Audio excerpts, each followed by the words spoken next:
This is the Hidden Killers podcast with Tony Brueski. Featuring former FBI Special Agent and Chief of the Counterintelligence Behavioral Analysis Program, Dreeke.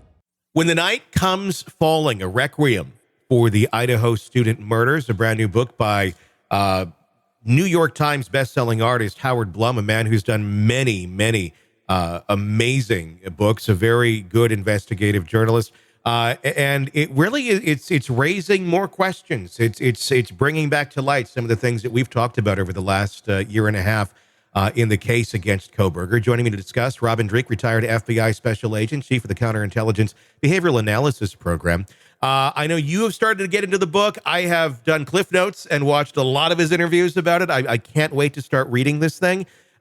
Just off the bat, what have been some of your takeaways since you've kind of started to get into this?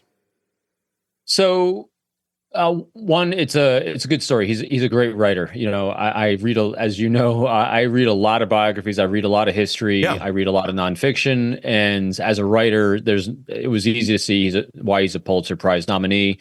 It's really well written. He's a great storyteller, because this is what it is. He wrote it as a biography of not just an individual, because it's like multiple biographies at once. He tells a story of the father, he tells a story of the students, he tells a story of Kohberger. Anyone involved, he's kind of painting a picture.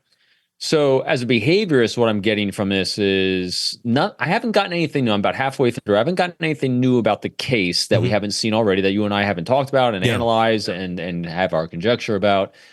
What he does a really good job of, he paints a behavior arc, which I love, behavior arcs from the individuals that are involved. So kind of give backstories as he's telling these stories. And from there, my only other question I have is why? You know, what's his purpose in writing the book? Because it is a bit out of his normal writing as an author. You know, he writes a lot about another great history historian. He writes a lot about that, but I was just curious about why he seemed to be in a rush to get this out. I don't have the answer, but you've listened to interviews of him before, so maybe you have a better answer than I do. It's interesting, because typically he does, biographical, pieces of things that have kind of already settled themselves. This is still up in the air. I mean, we don't even have a trial date yet. Kohberger is innocent until proven guilty. And so there's so many questions there about the case itself. Before we, is a little bit cart before the horse? I don't know. But there certainly is a lot of conjecture in this book and a lot of assumptions that are made, but a lot of things, based on conversations that he had. It wasn't just like he scanned a bunch of news articles and here, let's write a book. Some people have done that. He got in there. He talked to a lot of people. And I think one of the biggest points, from what I could understand about the book, is the conversations that he had with people who knew the dad of Bryan Kohberger. Yeah. This is the man who flew out to Moscow, Idaho, when Bryan first started out there and first started teaching out there. The man who, kind of took him around a little bit and even said to a neighbor, and I'm just kind of paraphrasing here, like, hey, he has a hard time making friends. If you wouldn't mind, play with my kid, basically, who's a 28-year-old man. It's kind of weird to be doing that at that age. There might be, so there's a lot of signs here that dad knew something was up. I believe he even allowed his son to be arrested or charged earlier on with cops on him. Yeah, calling the cops when he stole his sister's cell phone. So the family does seem to have some red flags about their son, knowing he's a little bit off, maybe at times, in terms of behavior. And he also, I know, talks about that drive and talks about the drive when he flew out again to go get his son, to bring him back. Again, take your 20-year-old son back for Thanksgiving. I know, I mean, I don't know. I'm a dad. You're a dad.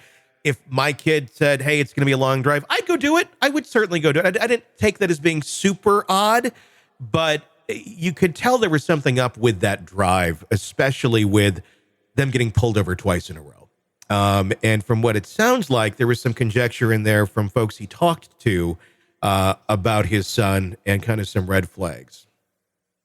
Yeah, it fit a narrative about the dad that I immediately felt at the very beginning, because when you look at Kohberger's background, his battle with meth in high school and being a drug addict and recovering from that, he lost one of the girls that was dealing drugs. She died from an overdose prior to an arrest she had, and this is all in high school. Yeah, the dad's got a lot of guilt. In the book, they highlight how he was a high school custodian. Not high school. I'm not sure what grade level, but he's a school custodian. Had to claim bankruptcy twice, and so he never felt he could provide. And he was the harsh one out of the two parents, on the kids, trying to help them better themselves, kind of. So you really feel for the dad in the sense of he's trying his hardest to be a good dad, and so it fit the dad's behavior throughout what I saw so far from the trial, not trial yet, but so far from the investigation and what we know from the book as well, is dad's behavior is fit in a behavior arc, very consistent. Lots of warning flags that went up, though. Want to listen ad-free? Want advanced access to all of our interviews before anyone else?